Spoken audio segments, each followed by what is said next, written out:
Mythic Plus meta for ranged DPS has not changed that much. For some of the specs, in which case, yay for you guys, but for the others, it sucks. Meta is meta, and that's what we're going to be talking about today. But don't forget that you need to have fun when you're playing World of Warcraft and not just worry about the DPS meter. And that's what's going to decide if your spec is in S tier or F tier. So let's go.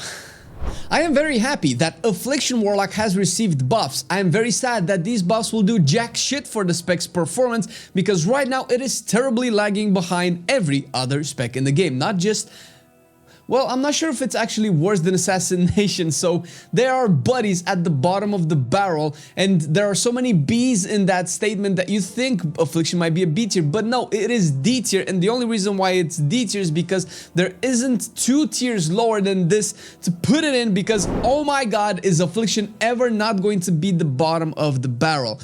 It doesn't bring anything amazing into a group that the other Warlocks don't bring, and the other Warlocks are not even top of the meta, period, still. So what hope does Affliction have? No, the buffs didn't actually help, and it's also a little bit too soon to say because they just hit and we didn't have enough data in just 2 days to be able to determine if Affliction is actually in a good spot or not. It's not, let me tell you. And spoiler alert for the rest of this tier list, Affliction has to have an actual empty tier between itself and the rest of the DPS meters because of its actual difference in overall performance. To bring you high quality gameplay as we rank all of these specs, a properly set up recording software is vital. And that's exactly what Outplayed is, as well as today's sponsor. Outplayed is a recording software for probably every game known to man, and of course World of Warcraft as well. It's free to use and quick to download. Simply click the link in the description to get yours right away while supporting your boys here at Marcelian&Flame. When you have everything installed, make sure that in the settings menu, right at the capture section, you select the video settings for optimal recording quality based on your resolution and frame rate. You can fiddle with all sorts of other stuff, but these are the most important features to ensure high quality footage, like the one you see in this video. Thanks Outplay for sponsoring our video. And because here at Marcelian&Flame we like zigzagging in all content, we're going to use this opportunity to put augmentation into S tier. Damn! This is unsurprising to anybody that has played World of Warcraft in the last 5 minutes, because augmentation is just crushing it.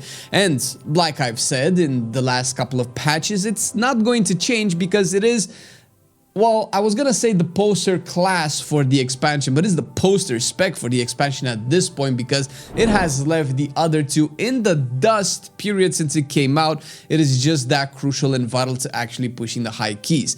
And because it actually forms such a stable meta and promoting high key pushing by actually providing the damage, but also the tankiness to the group and actually having access to all of its utility, that's not gonna go in Dragonflight. We might see changes to the War Within, because we know that it's a very similar situation with it and Vengeance Demon Hunter, where both of these two specs just have an incredible kit, period, in terms of the utility that they provide. Sure, the fact that they do damage or that they provide damage in Augmentation's case is actually very relevant and very valuable, but even if that is actually nerfed, and I think it has also been nerfed, the kit itself is still there. And since we've seen Vengeance nerfs to tuning to their sigils, maybe we'll see something for augmentation. Nothing yet so far, which still holds it to S tier, and I don't think it's going to be knocked down from S tier anytime soon. Balance, however, has been knocked down from S tier into A tier from the beginning of the season, and it definitely did receive buffs, although I'm not too sure how those buffs will impact Balanced Druid, because, well, first of all, the buffs themselves that actually improve its damage doesn't actually improve it by that much. There are some sims done by the Dreamgrove community, at least at the point of recording this video. These are all of the sims that we have on hand to work with. We know that obviously it is a buff increase to Balanced Druid, but these are also sims. They're not accurate depiction of player performance in combat in Mythic Plus in this scenario. So it will translate a little bit differently, but it will translate into a better overall performance. That aside, balance is just not as great as it was last season with the current data on hand. Maybe after the buffs, after a week or two of you know, acquiring data once we revisit this, Balance Druid can take its spot back into S tier. But right now, even though you might see it on Radar.io as one of the top DPS specs in the game, you only see it because people do shenanigans things with it, particularly the Chinese players who are cranking for some reason in all aspects of the game, but also cranking on the hacks and the text that they use, similar to what we've had, I believe, last season in Everbloom with Shadow Priest. Now we have with Balance Druid, where people play Balance for probably the beginning part of the dungeon and then just swap to Restoration. Because if you look at this particular log, for instance, you can see that Balance Druid has suspiciously low overall damage for the entire dungeon, and this is a pretty high key, but it has suspiciously high healing for the entire dungeon for this high key. So clearly they're doing spec swaps, and if you take these logs away where Balance Druid is present in high keys, you can probably put it a tier lower than the S tier specs. And we're going to keep going into lower and lower tiers as we look at Arcane Mage, and we're gonna put it into B tier. Now, granted, if it wasn't for Affliction, Arcane would actually be C tier, because the difference between Arcane and the rest of the B tier specs is decent enough where you kind of want them to be in a separate tier. However, Arcane is doing okay. Okay is the most that I can say about the spec, because the damage profile that it has is slightly below the average when it comes to, obviously, the top 20 players of each of these range specs, or the top range spec players in the game, period, because that's what we are looking at, not the general keys, because everybody can do well in general keys, that's fine, but obviously we're judging the performance of these specs in the meta when they're pushed to their utmost value. And that's where we have Arcane right now. It feels like it did way better last season than what it does now, and as it stands right now, it's not anything impressive, unfortunately.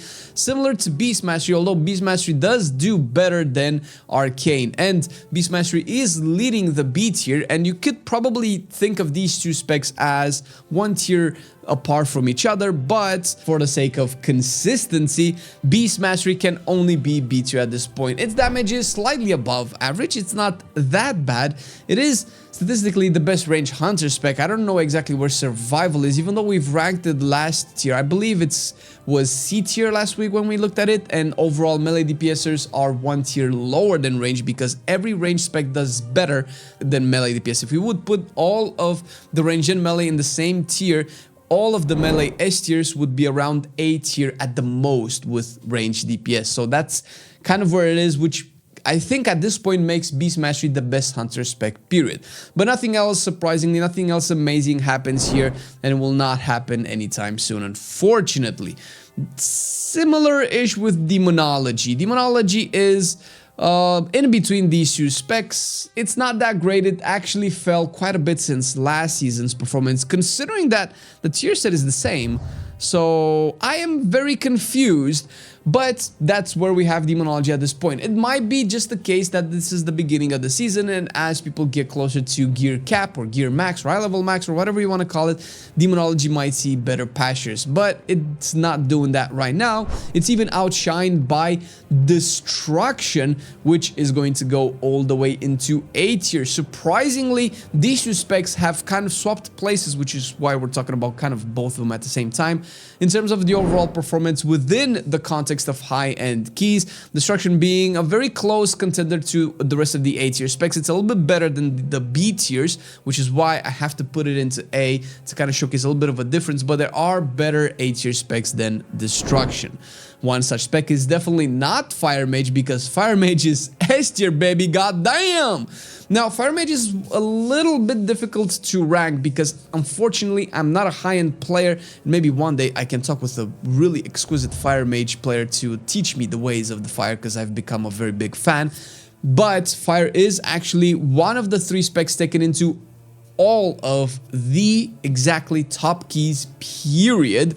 It obviously still has really good damage. It has probably the best damage profile for dungeons, because it can just use its single target build to deal AoE, since probably every top Fire Mage that I've been able to look at is running the Ignite build for Mythic Plus, and they have been doing that for 2 patches, I think, and not the actual Flame Strike or not any AoE centric fight. And an Ignite essentially does a little bit less AoE, although at high keys it scales differently because the gear is different and things just live way longer, but it actually takes advantage of its funnel potential, and it deals close, if not to perfect, single target damage to one dangerous mob. And we know we have these packs in dungeons across the board where you have that one dude that just has way more HP than everybody else, just has the most annoying mechanics and the most dangerous casts, and nuking that down with fire while actually doing damage to everything else is probably the biggest reason that fire is sick. And not to mention that mages in general are super tanky, maybe one of the tankiest classes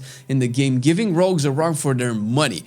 And Frost Mage is an interesting change because it is very close to being an S tier spec, like super close. Like I so wanted to put it into S tier to showcase that things have changed in the S tier department, but right now it's just leading the front in A tier. It has overcome Balanced Druid, which is something that hasn't happened ever in Mythic Plus in the last couple of expansions, unless it was accidental at the beginning of Shadowlands when Icelands was just doing more damage than 2 specs combined, but that was not for a very long time. Frost Mage is just very good. It has really good damage. It actually competes with Fire Mage in terms of its damage profile. The reason why I probably would put it below Fire a little bit is because, like I mentioned, the damage profile of Fire is just superior, where that actually matters when you're doing very, very high keys, and the funnel of Fire Mage cannot be underestimated how good it is, and that's something that Frost kind of lacks, even though Frost has some good funnel, and with Splitting Ice you can actually do some gnarly single target but also hitting other mobs as well.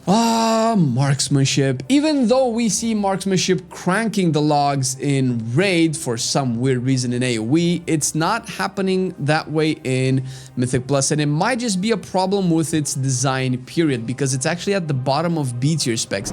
It would have been lower than the rest of the B tier specs, but once again, like I mentioned, it has to be a difference between Marksmanship and Affliction Warlock because their performance is different. So it's definitely better than Affliction. It is the worst. Actually, I don't know if it's worse than Survival because it's actually doing surprisingly good single target damage in dungeons, even on a fortified week, which is nice to know, but also points out to the issue of damage profile with Marksmanship, because in raids it does really well on AoE bosses, in dungeon it does really well on single target bosses. So what's the issue here with Marksmanship? Maybe something's missing. Maybe it's just that the Marksmanship builds that it has access to doesn't afford it to have competitive both AoE and single target at the same time, something that, for instance, Fire Mage does very well, and it just puts it at the bottom of the barrel. Not to mention that hunters just are not relevant anymore. They don't really bring anything unique to a group, which is something that we can probably say about Devastation as well. Not because Devastation is a bad class, because it's not a class, it's a spec, you silly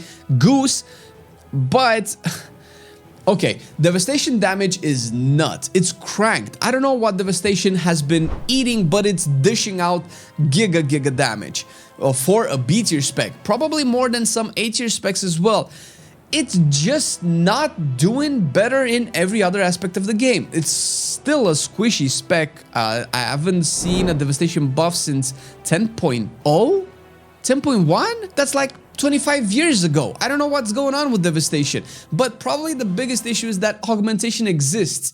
Dude, it's not even close the amounts of value that Augmentation provides to a party as opposed to Devastation. Why would you want Devastation's damage when you can just get almost the same amount of damage, but with so much more utility, so much more survivability, mobility, and everything in just pressing one button, which is swap spec? That is just a sad story for Devastation, and I don't know if that's gonna change anytime soon. A much more interesting story is the Elemental story that has brought it so close to Balanced Druid, even though a lot of people seem to have a lot of complaints about Elemental's performance and overall design lately. I am personally not a fan of the Meatball build, which I think that's the same tier set that they still have to this day. The damage is good, I'm not gonna lie, but once again, I think that's probably the main reason why it's getting carried, possibly also to the fact that it has some unique funnel with the meatballs, because obviously you're hitting your strongest single target damage ability in AoE, and even with that, it's still not cashing above Frost Mage. Maybe it's even probably slightly better than Balanced Druid. I think the best Elemental Shaman to this day is better than the best Balanced Druid to this day, and if you don't like that statement, then fight it out and let the winner say its piece and make its mark, because Elemental is snazzy. And the snazziest of them all, the kingest of the kings, the emperorist of the emperors is Shadow Priest, and it's not even close. To be fair, similar to Affliction, if there was an S+ tier, we would put Shadow Priest into S+, because god damn, what is Shadow doing, dude? It is destroying the meters. And after the change from the Execute tier set to what we have now, I thought for sure that Shadow's gonna lose a couple of points in Mythic Plus, because obviously Execute is really good, but we know that's usually mostly for raids. In dungeons though, Shadow is cranked, not to mention that it provides some really good utility kits in Mass Dispel, Power Infusion, and all of that good stuff. It has never stopped being an S tier spec this expansion, I don't think, and I don't know if PI is the main reason for that, although it does contribute a lot considering that both Shadow Priest and Augmentation are buffing the shit out of Fire Mage, and with that still Shadow just crushes fire left and right and center every day of the week. This is what the meta looks like to this day. It's half not surprising, half surprising, so we'll leave it at that and see where this evolves into a couple of weeks if we continuously see more buffs like this. And I did mention that melee actually fares a little bit worse than range DPS, but that doesn't mean that they don't crank, and you can check our tier list coverage of the melee meta in Mythic Plus and see exactly what's going on over there as well, and why range is better. But still watch the video.